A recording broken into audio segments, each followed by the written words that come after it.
Hello and welcome back to 5-Minute Bibliography from Pequot Library. I am, as ever, your host, Dr. Jamie Cumby, the Special Collections Librarian at Pequot. And I am here today to talk to you about typesetting and text imposition. So what we're going to talk about is going to sum up and incorporate a lot of the things that we've already been talking about over the course of this series, beginning with type.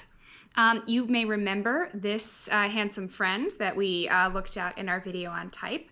So we're going to talk about what happens when you've got a case full of these little guys and you are trying to turn them into something you can print with. So I say case. This is another fun book-related word for you.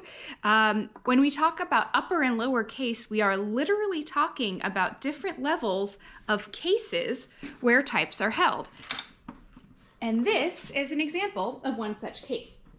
So these would basically be drawers in a large set in the press room, and you would have all the types of a particular font and a particular size in one case, and they'd be lying in here just like that.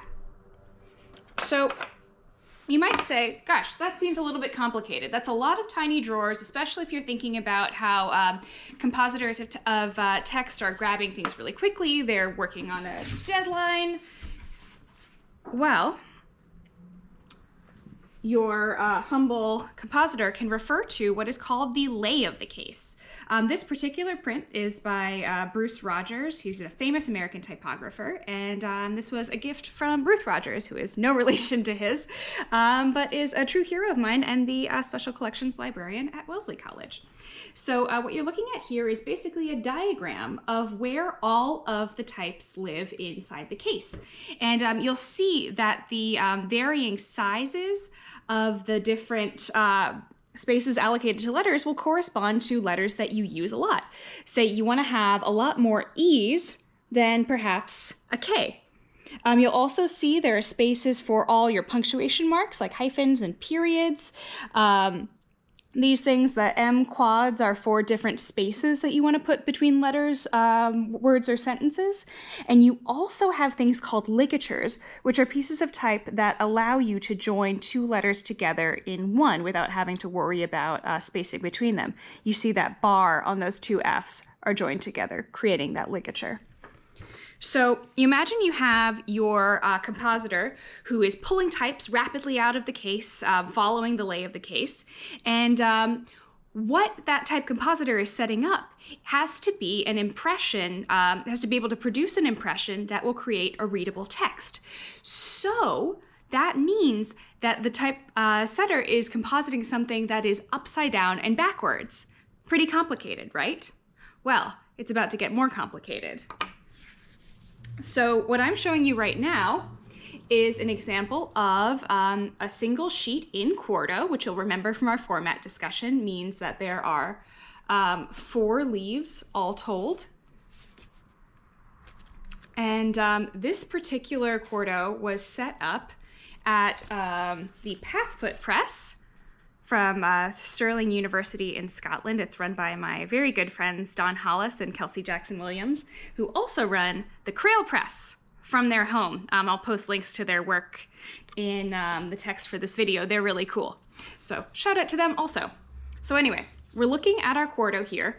We see this all seems fairly straightforward, but what you have to do in order to impose the text correctly so that when you fold it up into its intended format and print it off and then cut your sheets so that you can actually turn the leaves of the book, you have to be thinking about the layout on the sheet itself. This one's a little bit unwieldy.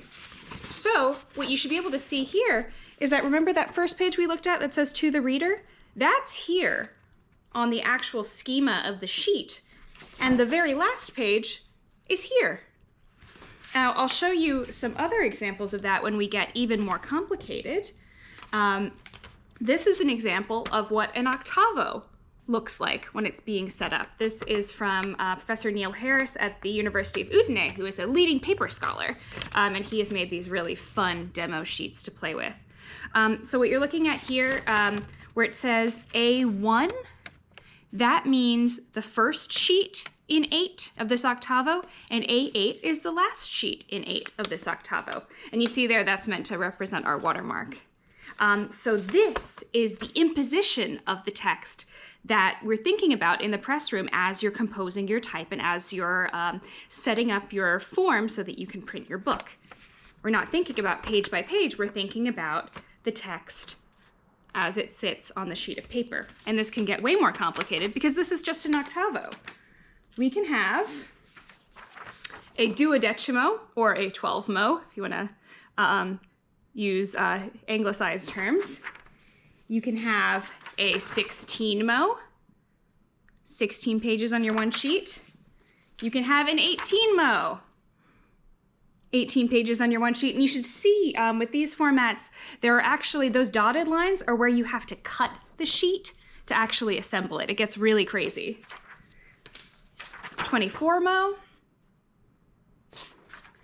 and 32mo, and then I'm gonna stop splitting the atom for you guys.